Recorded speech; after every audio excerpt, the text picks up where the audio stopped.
안녕하세요. 오늘은 이슬람교의 성립과 이슬람 제국에 대해서 배워보도록 하겠습니다.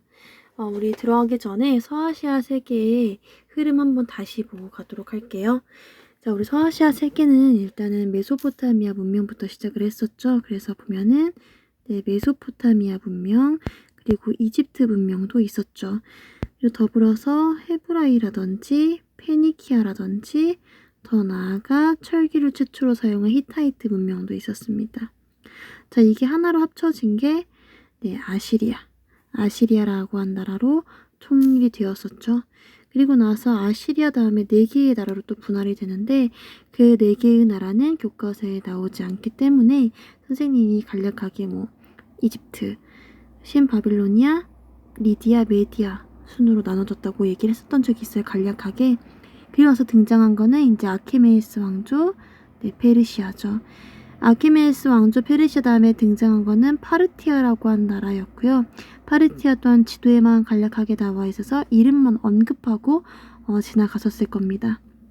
파르티아 다음에 사산왕조 페르시아가 등장을 했었죠.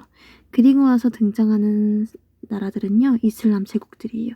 그래서 오늘 배우는 정통 칼리프 시대에 그리고 우마이야, 아바스 왕조, 후 우마이야, 그리고 파티아 왕조까지 등장을 합니다. 더 자세하게 말씀을 드리면 정통 칼리프 시대가 열리게 되고요.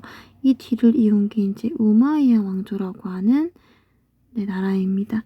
그리고 와서 우마이야 왕조를 무너뜨리고 아바스 왕조가 들어서게 되고요. 이 우마이야 왕조의 세력들이 이 아바스 왕조에 밀려서 이베리아 반도로 도망을 가게 되고요. 거기서 후 우마이야 왕조를 세우게 됩니다. 우마이야 왕조를 세우게 되죠.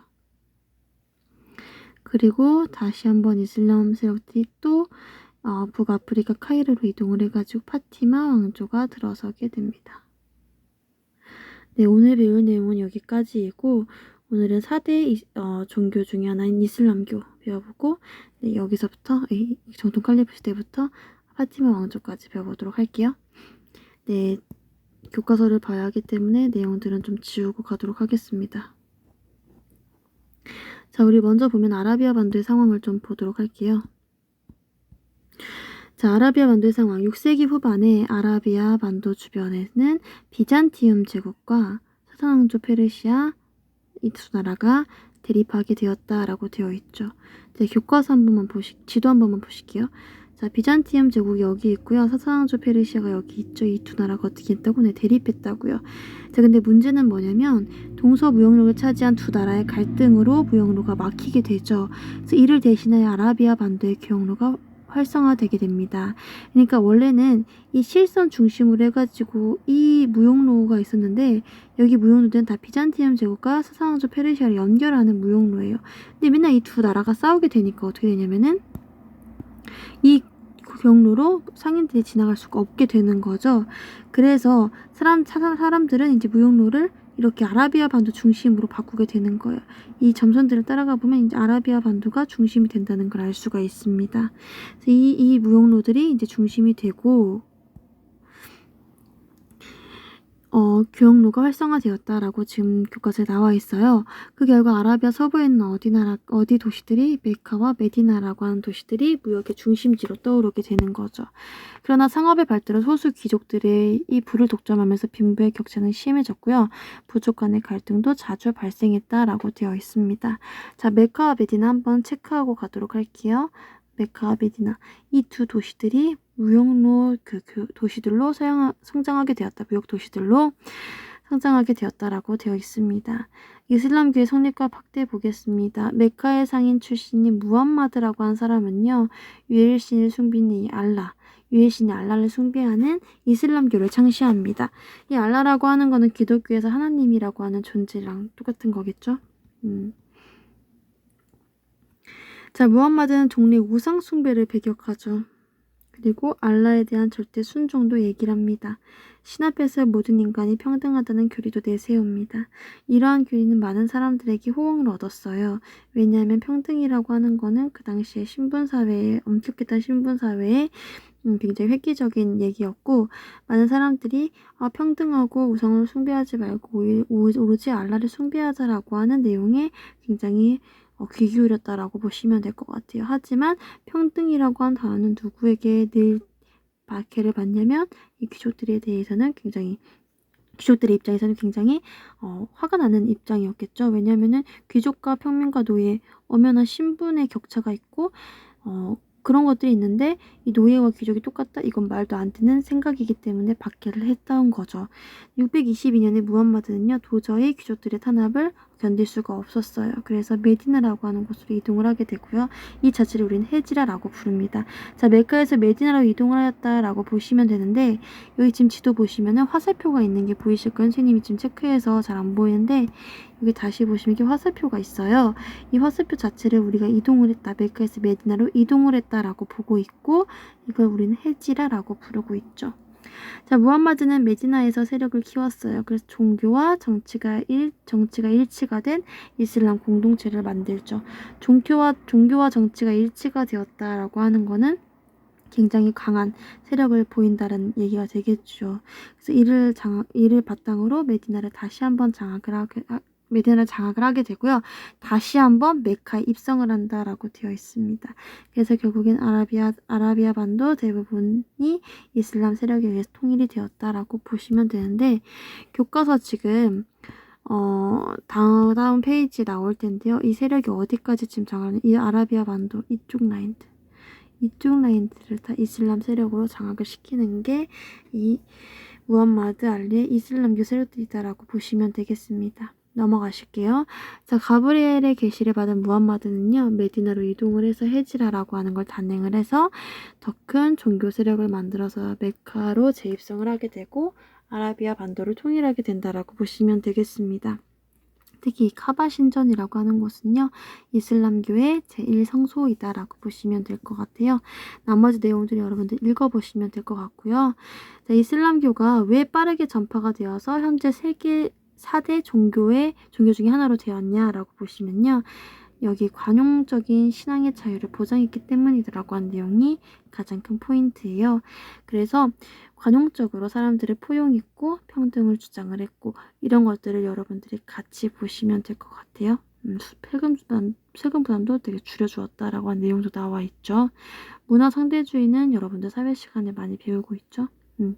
서로의 문화를 존중하자라고 하는 내용이 담겨져 있습니다. 넘어갈게요. 자, 이슬람 세계력의 팽창 보기 전에 정통 칼리프 시대 먼저 보고 가도록 하겠습니다. 자, 정통 칼리프 시대라고 하는 거는요. 무함마드가 죽은 후에 등장하는 시대입니다. 자, 무함마드가 죽었어. 자, 무함마드가 사망을 하게 되었죠. 무함마드가 사망을 하게 되었고 후계자들이 연달아서 4명이 등장합니다. 4명의 후계자라고 하는 게 등장하게 되죠. 후계자들이. 자, 이 후계자들이 등장할 시대를 우린 정통 칼리프 시대라고 부르게 되는데 자, 교과 천천하게 다시 한번 읽어볼게요. 무함마드가 죽은 후에 그의 후계자이자 이슬람 세계의 지도자를 선출하여 칼리프라고 하는 명칭으로 부릅니다. 칼리프는요, 종교적 지도자인 동시에 정치적인 지배자입니다. 무함마드 사후 4대에 이르는 칼리프가 합의를 통해 선출된 시대를 우리는 정통 칼리프 시대라고 부르게 되죠. 아라비는 칼리프를 중심으로 결집을 하였고요. 왕성한 정복 활동을 벌였다. 그 결과 사산왕조 페르시아를 멸망시키고 비잔티움 제국을 위협하였다라고 되어 있어요. 자, 무함마드 다음에 등장한 4명의 후계자 시대를 우리는 정통 칼리프 시대라고 부르고 특히 사산왕조 페르시아를 멸망시켰다라고 하는 내용이 주가 되겠습니다. 자, 4대 칼리프로 선출된 알리가요. 암살된 후에 우마이야 가문이 칼리프지를 세습하고 다마스쿠스라고 하는 곳을 수도로 해서 우마이야 왕조를 성립하게 됩니다. 661년에 우마이야 왕조 시기에는 북아프리카에서부터 이베리아 반도까지 급격하게 영토를 확장시키고요. 아랍인 중심 정책을 펼쳤습니다. 그래서 새로운 정복지 주민에게 세금을 더 걷고 간직 진출도 막는 차별 정책을 펼쳤다라고 되어 있죠. 그래서 당연히 불만을 가질 수밖에 없고요. 불만을 가진 정복지 주민과 알리를 추종하는 시아파 세력을 이용해서 아바스 가문이 아바스 왕조를 열었다라고 되어 있습니다. 정리 한번 해볼게요. 자, 우마이야 왕조입니다. 여기는 다시 한번 선생님 정리해드리면 4명의 후계자라고 되어 있는 거 우린 정통 칼리프 시대라고 얘기를 하고 있죠.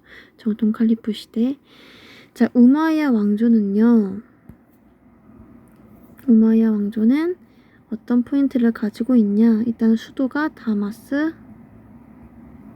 쿠스라고 하는 곳이에요. 그리고 북아프리카에서부터 이베리아 반도까지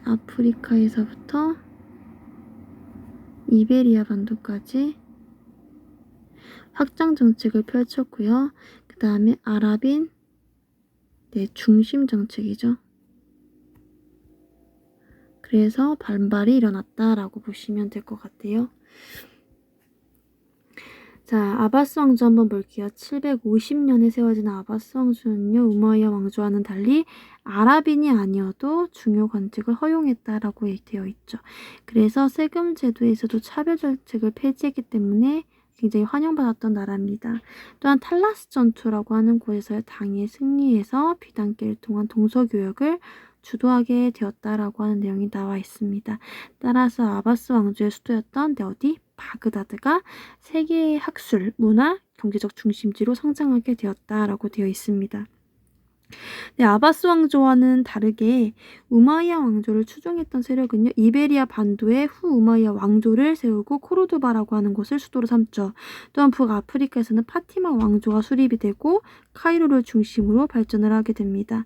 인도에서는 구부타 왕조를 멸망시킨 이후에 혼란을 틈타서 이슬람 왕조들이 연이어 들어서게 되죠. 다시 한번 정리해 드릴게요. 자, 우마이야 왕조 다음에 들어선 왕조는요. 아바스 왕조죠.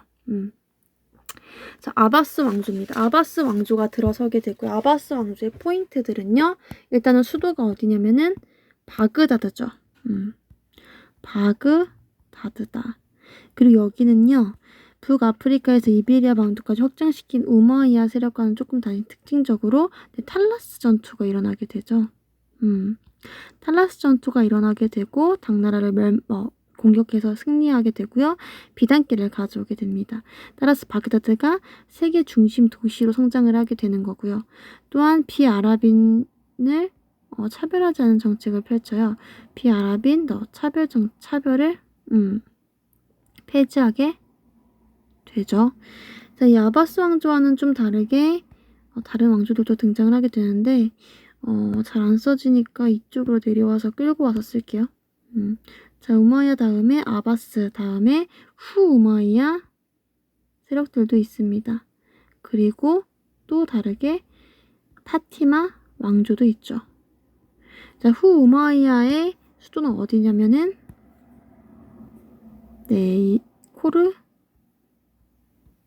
코르도바라고 하는 곳이고요. 파티마 왕조의 수도는요. 카이로. 수도라고 하기에는 좀 뭐한데 어쨌든 카이로 중심으로 성장한 게 파티마 왕조입니다. 여기까지가 우리 수업 내용인데 일단은 시아파와 수니파 한 번만 다시 좀 정리해 드릴게요. 자, 시아파라고 하는 세력과 수니파라고 하는 세력은요. 이슬람 세계의 세력들입니다. 시아파는요. 오로지 알리의 후계자만이 정통을 이룰 수 있고 후계자를 이룰 수 있고요. 알리의 후손이라고 써야겠네. 후계자가 아니라 후손. 후손들만이 후계자가 될 수 있습니다. 후손만이. 수니파라고 하는 사람들은요. 능력에 따라서 후계자를 정할 수가 있는 거죠. 여기는 굉장히 소수지만 여기 수니파는 굉장히 많은 사람들이 차지하고 있습니다. 현재 이슬람 세계는요. 거의 수니파들이 많다고 생각을 하시면 될 것 같아요. 네, 넘어갈게요. 자, 지도 굉장히 중요합니다. 뚜르푸야티 전투는 그냥 보지 않으셔도 될 것 같은데요. 이거는 이제 그 프랑크 왕국의 사람들과 싸우는 건데 교과서에는 지도로만 나오기 때문에 딱히 하진 않겠습니다. 하지만 탈라스 전투는 보셔야겠죠? 아바스 왕조의 전투이기 때문에 자, 지금 우마이야 왕조는요. 이렇게 세력권을 가지고 있어요.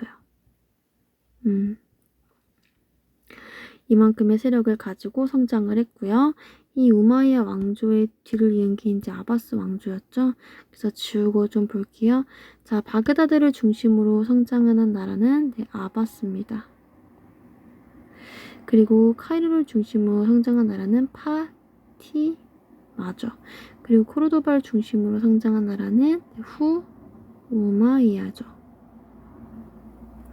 이렇게 지도를 보시면 될 것 같고, 이렇게 3분할이 되었지만 역시 여긴 다 이슬람 세력권이다 라고 보시면 되겠습니다. 자, 여기 지금 보시면 카바 신전 한 번만 체크하고 갈게요. 카바 신전은요, 제1의 성수예요. 이슬람의 제1의 성수다라고 보시면 되겠습니다. 오늘 내용은 여기까지 배우도록 할게요. 여러분들 교과서 다시 한번 차근차근 읽어보시고 체크하시면 되겠습니다. 네, 수고하셨습니다.